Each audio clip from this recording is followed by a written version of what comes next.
नमस्कार, बी न्यूजमा स्वागत छ। म अमृता गाह। समाचार सुरु गरौँ अहिलेसम्मका मुख्य खबरका अंशहरूबाट। मुलुकभर थप 1030 जनामा कोरोना संक्रमणको पुष्टि, थप 10 जना संक्रमितको मृत्यु।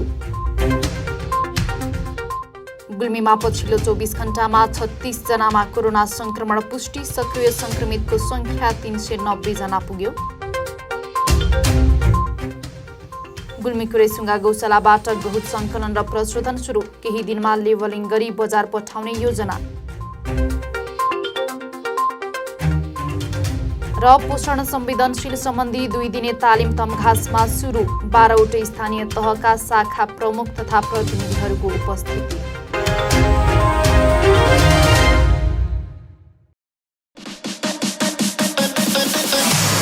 तमघासमा तपाईहरूले पारिवारिक वातावरणमा स्वादिष्ट ताजा नास्ताका परिकारको साथमा रमाउने ठाउँ खोजिरहनु भएको छ?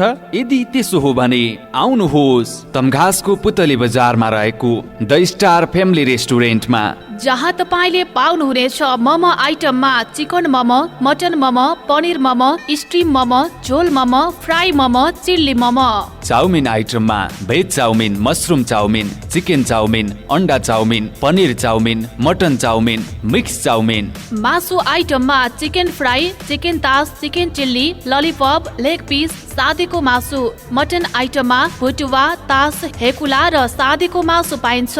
साथै चिसो तातोको साथमा चिया, कफी, लस्सी अनि फिङ्गर चिप्स, ससेज आइटम पाइनुका साथै तपाईको अर्डर अनुसार हरेक प्रकारका नास्ताको परिकार तयार गरिन्छ। बर्थडे पार्टी, मिटिङको लागि डिलक्स रुमको पनि व्यवस्था छ। साथै हामी कहाँ हुक्का आइटमहरू पनि पाइन्छ।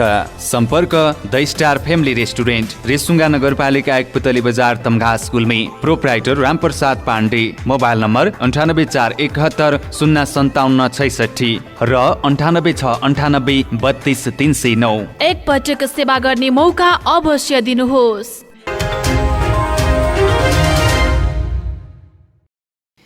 समाचार अब विस्तारमा। मुलुकभर पछिल्लो 24 घण्टामा थप 1030 जनामा कोरोना भाइरस संक्रमणको पुष्टि भएको छ। स्वास्थ्य तथा जनसङ्ख्या मन्त्रालयका अनुसार पछिल्लो 24 घण्टामा 1884 जनाको आरटीपीसीआर र एन्टिजेन विधिबाट परीक्षण गर्दा 1030 जनामा कोरोना संक्रमण पुष्टि भएको हो। मन्त्रालयका अनुसार 5893 जनाको आरटीपीसीआर विधिबाट परीक्षण गर्दा 812 जना र 4981 जनाको एन्टिजेन विधिबाट परीक्षण गर्दा 218 जनामा कोरोना संक्रमण पुष्टि भएको हो। यो सँगै नेपालमा कोरोना भाइरस संक्रमितको कुल संख्या 8,90,256 जना पुगेको छ। कोरोना भाइरस कोभिड-19 को संक्रमणबाट पछिल्लो 24 घण्टामा देशभर 1000 जना निको भएर घर फर्किएका छन्। यो सँगै नेपालमा कोरोना संक्रमण मुक्त हुनेको संख्या 7,70,224 जना पुगेको छ। पछिल्लो 24 घण्टामा देशभर 10,884 जनाको परीक्षण हुँदा हालसम्म कुल 48,26,601 जनाको पीसीआर एन्टिजेन परीक्षण भएको छ। यसैगरी पछिल्लो 24 घण्टामा थप 10 संक्रमितको मृत्यु भएको छ। हालसम्म नेपालमा कोरोना संक्रमणबाट ज्यान गुमाउनेको संख्या 11,174 जना पुगेको छ। गुल्मी जिल्लामा पछिल्लो 24 घण्टामा 36 जनामा कोरोना संक्रमण पुष्टि भएको छ। पीसीआर परीक्षणबाट 1 जना र एन्टिजेन परीक्षणका क्रममा 35 जनामा कोरोना भाइरस संक्रमण पुष्टि भएको स्वास्थ्य कार्यालय गुल्मीले जनाएको छ।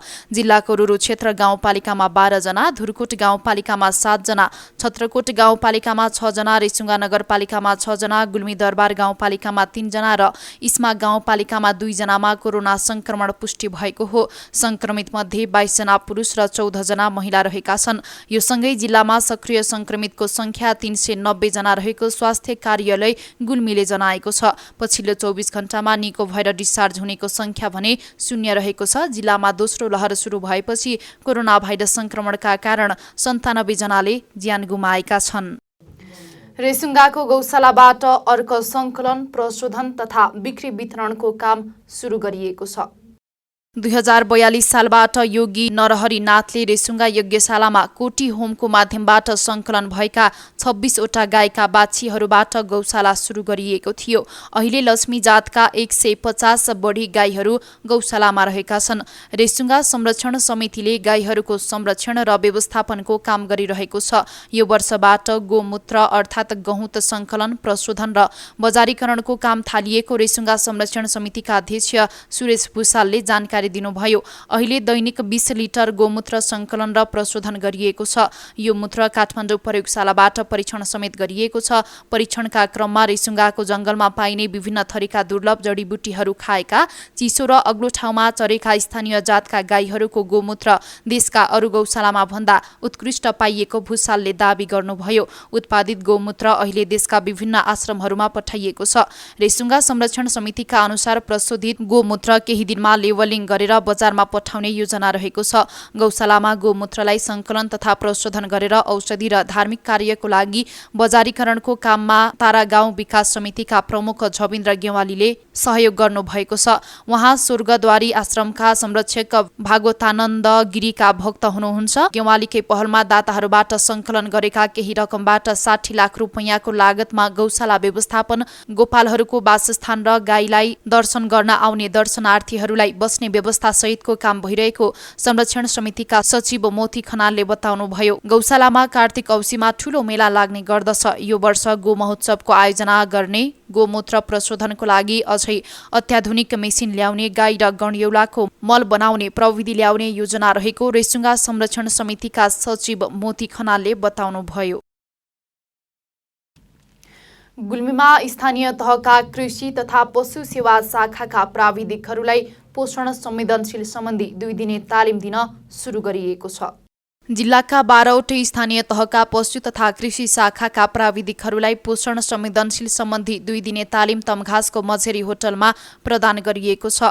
एकीकृत ग्रामीण विकास समाज सुआहारा दोस्रो चरण गुल्मीको आयोजनामा उक्त तालिम प्रदान गरिएको हो। तालिममा जिल्लाका 12वटै स्थानीय तहका कृषि तथा पशु शाखाका प्रमुख तथा जनप्रतिनिधिहरूको उपस्थिति रहेको छ।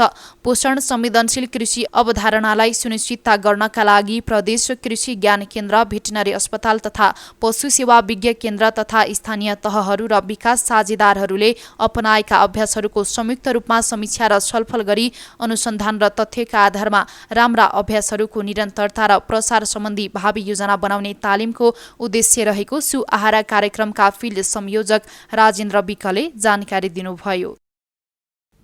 समाचारमा पालो भएको छ विश्रामको। विश्रामपछि पुनः उपस्थित हुने नै छौं।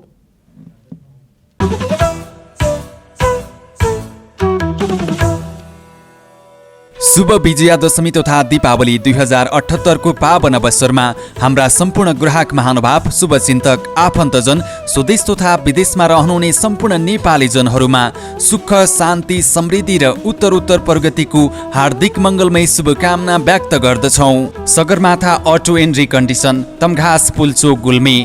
हामी कहाँ सम्पूर्ण कम्पनीको पुरानो मोटरसाइकल खरिद बिक्री तथा एक्सचेन्ज गरिन्छ। दशैं तिहारको उपलक्ष्यमा प्रत्येक मोटरसाइकल खरिदमा हेलमेट र बाइक कभर सित्तैमा। उचित बजार मूल्यमा सम्पूर्ण रिकन्डिसन मोटरसाइकल खरिद बिक्री गर्नको लागि हामीलाई सम्झनुहोस्। Sagarmatha auto and recondition, Tamghas Pulchowk Gulmi. Phone number 9857 64 402।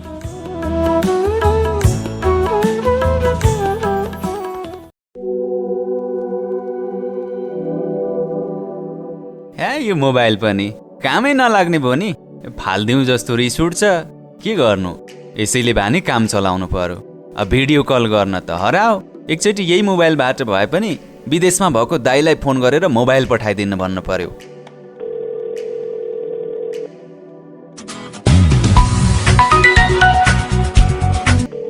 Hello दाइ।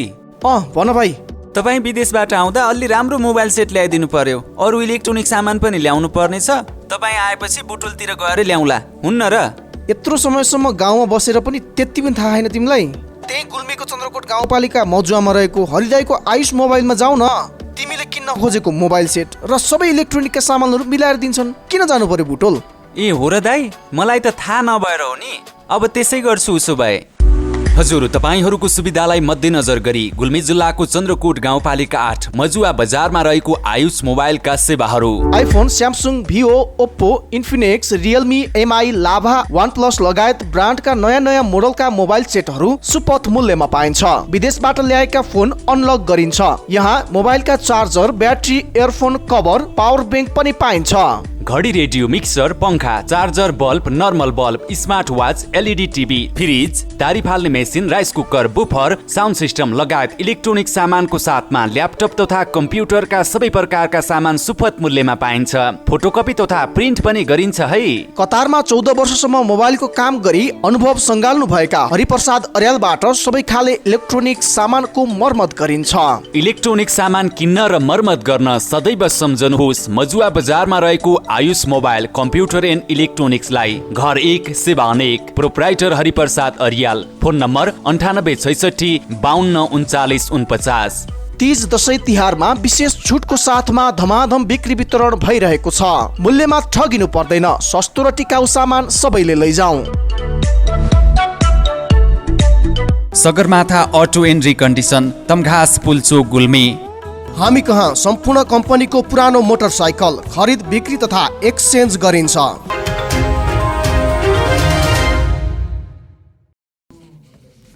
विश्रामपछि पुनः स्वागत छ। अब लागौं बाँकी समाचारतर्फ।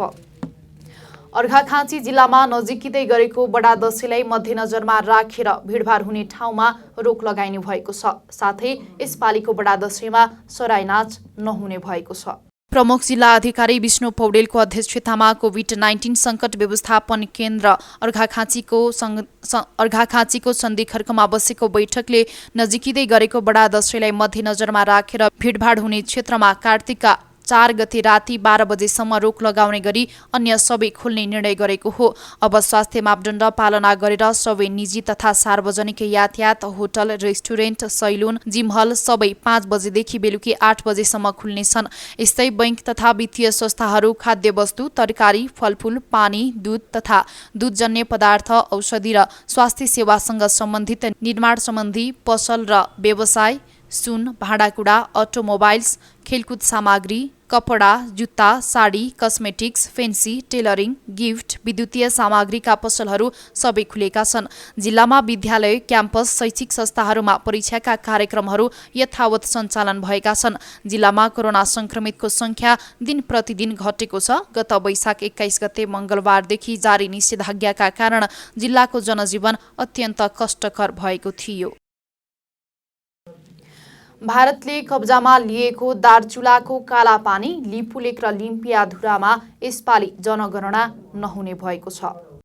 2018 सालपछि जनगणना हुन नसकेको उक्त क्षेत्रमा अहिले चुच्चे नक्सा सार्वजनिक भए पश्चात गणना हुन्छ कि भन्ने अपेक्षा धेरैको छ। तर जनगणना कार्यालय दार्चुलाका अनुसार उक्त क्षेत्रमा यस वर्षमा पनि जनगणना नहुने भएको हो। जनगणना कार्यालय दार्चुलाका प्रमुख पदमराज पाण्डेले भन्नुभयो, जहाँसम्म नेपाल सरकारको उपस्थिति छ, जहाँसम्म सरकारले आफ्नो भूमि उपभोग गरिरहेको छ र जहाँसम्म प्रशासनको उपस्थिति छ, त्यहाँसम्म हाम्रा सुपरिवेक्षक साथीहरू पुग्छन्। नेपाल सरकारले उपभोग गर्न नसकिरहेको र नेपाल सरकारको प्रशासनिक तथा सैनिक उपस्थिति नभएको, नेपाल सरकारको नियन्त्रण भन्दा बाहिर रहेको भूभागमा सुपरिवेक्षक साथीहरू जान सक्दैनन्। उता जिल्ला प्रशासन कार्यालय दार्चुलाले भने कालापानी, लिपुलेक र लिम्पियाधुरा क्षेत्रमा आफ्नो उपस्थिति नरहेको जनाएको छ। प्रमुख जिल्ला अधिकारी सिद्धराज जोशीले उक्त क्षेत्रमा आफ्नो उपस्थिति नभएको स्वीकार गर्नुभयो। ती 3वटै क्षेत्रमा सरकारको उपस्थिति नरहेका कारण जनगणना नहुने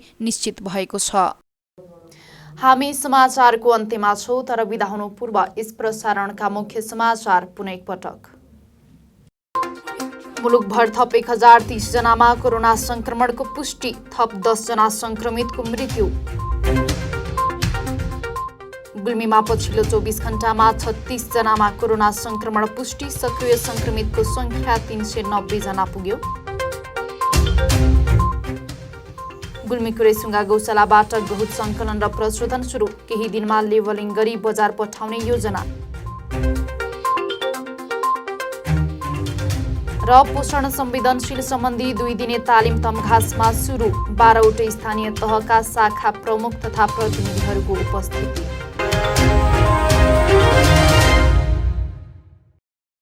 अहिलेलाई बिन्यूज यति नै। अर्को समाचारमा उपस्थित हुने नै छौँ। हेर्दै गर्नुहोला BTV HD। हवस् त नमस्ते।